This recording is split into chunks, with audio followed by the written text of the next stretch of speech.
So we've been here before at the History Museum to tell you about the Rockne Life and Legacy exhibit that's on here, which is absolutely wonderful to see all the different things. But today we're going to talk about a different coach, part of the Notre Dame legacy. And I'm here with author Mark Hubbard. Mark, tell me a little bit about the book that you've written and the coach that you've written it about. Well, thank you for inviting me. I appreciate it very much. The start of this project actually happened when I wrote a book about the 1966 National Championship team. And I got to meet ARA and got to know him quite well. And we stayed friends, and I would visit him a lot. And after he passed, and I got to know Katie Parsegian, his wife. After he passed, Katie called me a couple of years later and said she'd like me to start on the biography. And I said I'd be honored to do so. And so that's how it all started. And it took about 4 years to write the book, but she was my co-pilot through most of the project, and she made everything that she had available to me, all of ARA's records, personal papers, memorabilia, and so I was able to put it all together, assemble it into this biography of ARA Parsegian, which is now the authorized biography. I don't think there'll ever be another one quite like it. And it's been a great thing for me because I've gotten to meet a lot of interesting people. I've gotten to do some very interesting things like this interview, and it's been well received generally, so I'm very pleased with the result. Nice, that's wonderful. And what did his wife think of it? Well, she got to watch the process all the way through, and she was she didn't actually make any, I would say, critical comments, but she was able to fill in a lot of the blanks. And of course, there were wonderful documents that she had that I was able to use. And I had her on tape for over 30 hours. Wow. So we got to sit down, and as a result of that, we become actually very good friends. In fact, she and my wife Bridget and Mickey Bullock, who was Brian Bullock's wife, and Katie, we all go out for dinner about once every couple of months, and we just celebrated my birthday in December, so I've made really good friends out of the process as well. Takes a lot of patience. You know, I think a lot of people have an idea to write a book, you know, and you kind of want to get through it as quick as you can, but 4 years, I mean, that's a long time. It's not a long time, but it takes a lot of patience to really do that. Well, doing a good job, and of course, as a publisher, I had University of Notre Dame Press, and they're very demanding in terms of making sure all of the data is correct and all of the approvals are there for the photos and the quotes and so forth. And it was a time-consuming process.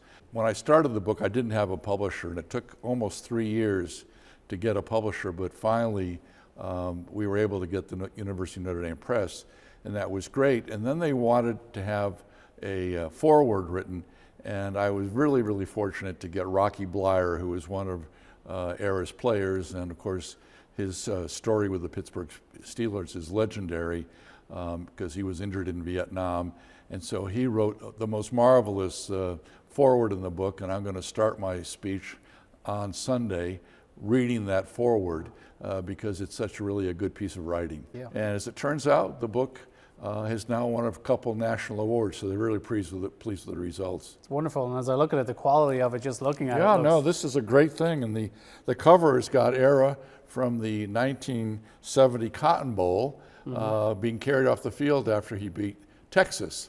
And this cover art was found from UPI, and is in black and white, and they colorized it, and so they had to pay extra for the photograph for the cover.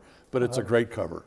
I love it. And we're here at the History Museum in South Bend because on January 11th, you're actually going to have an event here. Yes, they've invited me, and I'm very pleased to speak about the book, but I'm also going to include some aspects of the similarities between Knute Rockne and ARA, and there's a lot of similarities. And I think the one that is the most appropriate, I think, is that both of them lived in South Bend and stayed in South Bend. Of course, Rockne died tragically, but you know, ARA lived here for 60 years. And so he was a person that I'm sure a lot of the people that come to the presentation are going to have some experience with him. Many people knew him, got to see him out in public, played golf with him. Yeah. He was a wonderful guy. And I was very, very lucky. I mean, I don't consider myself a great writer, but I had a great subject and I had great material to work with. and I focused on personality and character. So we'll talk about football, but this is not a book about blocks and tackles. This is a book about personality and character. Well, the good thing is it's up to the reader to decide whether you're a good writer or not you. So you know, that's the most important thing. Hopefully they'll decide that it's a good job. I think so. Katie thinks it's a good job, and that's really the person that I wanted to please the most. Absolutely. Well, I hope the event on January 11th goes great for you, and thank you so much for your time. And I know we're here at the History Museum. We're going to learn a little bit more before the end of this about what else is going on here at the History Museum, but thank you so much for taking the time. It's my pleasure, and thanks for having me. So we really appreciate the time that I had with Mark there to learn about his book, but there's lots going on here at the History Museum in South Bend, and I'm here with Christy Erickson, who's the Deputy Executive Director. So what else is going on? I mean, we talked about Rockne back in September. I was here, but there's a lot going on in here. Sure. So in our Rockne universe, we have a number of other lectures going on this year. Once Mark is done, we have in March, we have Tricia Sloma coming to talk about Knute Rockne as well, along with later in the spring, Larry Dwyer from the Notre Dame Band, and a lecture later about women's football in the area also to kind of continue that inspiration from early football years and how that's affected the community.